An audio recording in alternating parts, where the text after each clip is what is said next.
ಪರಲೋಕದವುಗಳ ಕಡೆಗೆ ನೋಡುವಂತೆ ನಿಮ್ಮ ಆತ್ಮವನ್ನು ವಾಕ್ಯದಲ್ಲಿ ಬಲಪಡಿಸುವ ಅನುದಿನದ ಧ್ಯಾನ. ಇಂದಿನ ಧ್ಯಾನದ ಶೀರ್ಷಿಕೆ, ನಿಮ್ಮ ಸಹೋದರರನ್ನು ನಂಬಿರಿ.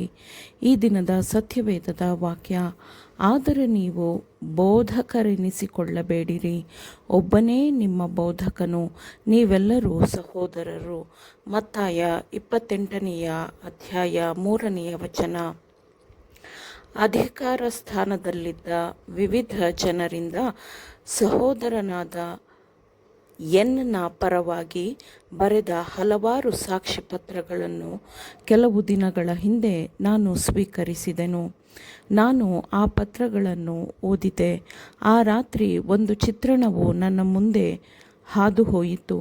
ಅದೇನೆಂದರೆ, ಸಹೋದರ ಎನ್ ಮತ್ತು ಸಹೋದರಿ ಎನ್ ಅವರು ಈ ಪತ್ರಗಳನ್ನು ಓದುತ್ತಾ ಒಟ್ಟಿಗೆ ಮಾತಾಡುತ್ತಿರುವಾಗ ಒಂದು ಕಾಲದಲ್ಲಿ ಸಹೋದರ ಎನ್ಗೆ ಕಾಣಿಸಿಕೊಂಡಿದ್ದ ಪರಲೋಕದ ಸಂದೇಶದೂತನಾದ ಆ ಒಬ್ಬನು ಅವರ ಪಕ್ಕದಲ್ಲಿರಲಿಲ್ಲ, ಆದರೆ ಒಬ್ಬ ದುಷ್ಟದೂತನು ಅವರ ಜೊತೆ ನಿಂತಿದ್ದನು.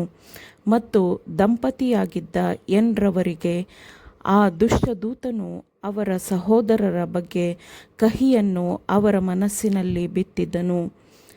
ಅವರ ಸಹೋದರರು ಅವರ ಆಸ್ತಿಯ ಮೇಲೆ ಹಿಡಿತ ಸಾಧಿಸಲು ಪ್ರಯತ್ನಿಸುತ್ತಿದ್ದಾರೆ ಮತ್ತು ಅವನನ್ನು ಅವನ ಹೆಂಡತಿಯನ್ನು, ಅಂದರೆ ದಂಪತಿ ಎನ್ರನ್ನು ಕೆಲಸದಿಂದ ತೆಗೆಯಲು ಪ್ರಯತ್ನಿಸುತ್ತಿದ್ದಾರೆ ಎಂಬ ಬಲವಾದ ನಂಬಿಕೆಯನ್ನು ದುಷ್ಟದೂತನು ಅವರಲ್ಲಿ ಬಿತ್ತಿದನು.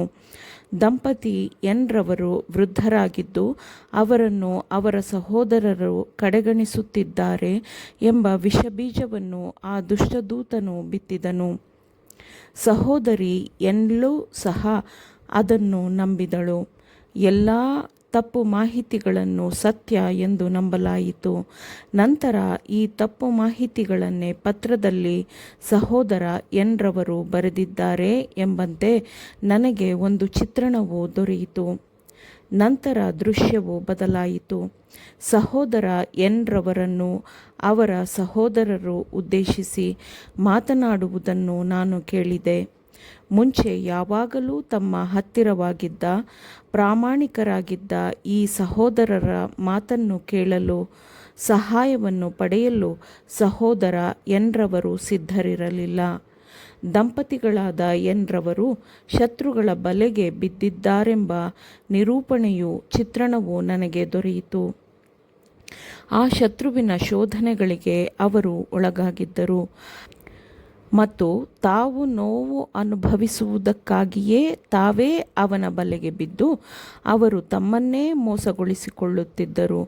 ಶೋಧಿಸಲ್ಪಟ್ಟವರ ಪಕ್ಕದಲ್ಲಿ ನಿಂತು ಒಬ್ಬನು, ಎಲೈ ಕಷ್ಟಪಡುವವರೇ, ಹೊರೆಹೊತ್ತವರೇ, ನೀವೆಲ್ಲರೂ ನನ್ನ ಬಳಿಗೆ ಬನ್ನಿರಿ, ನಾನು ನಿಮಗೆ ವಿಶ್ರಾಂತಿ ಕೊಡುವೆನು. ನಾನು ಸಾತ್ವಿಕನೂ ದೀನ ಮನಸ್ಸುಳ್ಳವನೂ ಆಗಿರುವುದರಿಂದ ನನ್ನ ನೊಗವನ್ನು ನಿಮ್ಮ ಮೇಲೆ ತೆಗೆದುಕೊಂಡು ನನ್ನಲ್ಲಿ ಕಲಿತುಕೊಳ್ಳಿರಿ, ಆಗ ನಿಮ್ಮ ಆತ್ಮಗಳಿಗೆ ವಿಶ್ರಾಂತಿ ಸಿಕ್ಕುವುದು. ಯಾಕೆಂದರೆ ನನ್ನ ನೊಗವು ಮೃದುವಾದದ್ದು, ನನ್ನ ಹೊರೆಯು ಹೌರವಾದದ್ದು ಎಂದು ಹೇಳಿದವನನ್ನು ನೀವು ಮರೆತು ಬಿಟ್ಟಿದ್ದೀರಾ.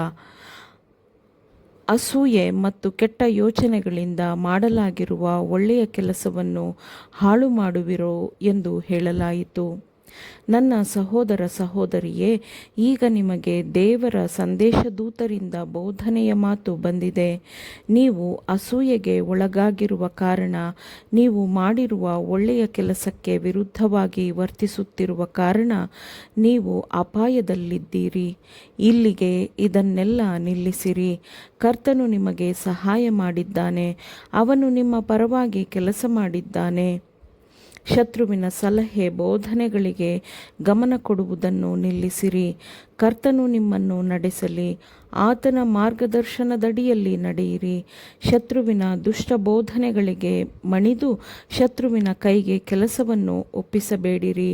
ಯೇಸುವಿನ ಕಡೆಗೆ ನೋಡಿರಿ. ನಿಮ್ಮ ನಿಜವಾದ ಸ್ನೇಹಿತರಾಗಿರುವ ನಿಮ್ಮ ಸಹೋದರರಿಂದ ಯಾವುದೇ ಸಂದರ್ಭದಲ್ಲೂ ದೂರ ಹೋಗಬೇಡಿರಿ ಎಂದು ನಿಮ್ಮನ್ನು ಉದ್ದೇಶಿಸಿ ಹೇಳಲು ಕರ್ತನ ದೂತನು ಹೀಗೆ ಹೇಳಿದ್ದಾನೆ. ಆಮೇನ್. ದೇವರ ವಾಕ್ಯಗಳನ್ನು ಶ್ರದ್ಧೆಯಿಂದ ಆಲಿಸುವವರು ಮಾತ್ರವೇ ಆಗಿರದೆ ಪಾಲಿಸುವವರೂ ಆಗಬೇಕೆಂದು ನಿಮ್ಮನ್ನು ಉತ್ತೇಜಿಸುತ್ತೇನೆ. ಪರಿಶುದ್ಧಾತ್ಮನ ಸಹಾಯದಿಂದ ಆಲಿಸಿದ ನಿಮ್ಮೆಲ್ಲರಿಗೂ ಧನ್ಯವಾದಗಳು. ಮತ್ತೆ ದೈನಂದಿನ ಧ್ಯಾನಕ್ಕಾಗಿ ನಾಳೆ ಸಂಧಿಸೋಣ. ಆಮೇನ್.